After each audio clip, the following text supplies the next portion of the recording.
bukod sa magiging tauhan ako ng kapatid ko, makakapag-vlog ako dahil yung araw na to, pabili namin ng cellphone at makakabat pa ako. So, bakit ako aayaw sa magandang kinabukasan?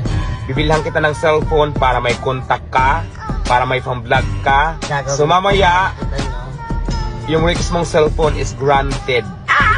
Ito, di ba magtulungan tayo? Tutulungan kita, tulungan mo din ako. Napakasarap kaya ng pakiramdam na nagbibigay ka. Good friend, binigyan niya ako ng flowers. Thank you, Otlo. Sige. At yun, natagpuan ko na ang kuya ko. Siya magpapatino sa akin. Thank you, ate. Promise mo yan na hindi yan mawawala. Kailangan makikita ko sa'yo gagamitin mo. At siyempre pag-vlog mo na rin. Maraming salamat, Ate Diwata. May God bless you always. Kaya na nga, natapos na yung mission ko kay Otdom. Nandiyan ako, hawak na yung cellphone na binili ko. Para lang din doon sa mga nagtatanong kung anong nangyari kay Otdom. So binili ko siya ng cellphone.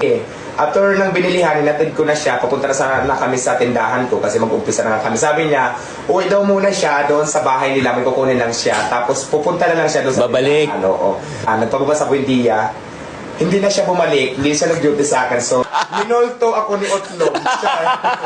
Ginos ka. Bakit ako aayaw sa magandang kinabukasan? Tulungan tayo.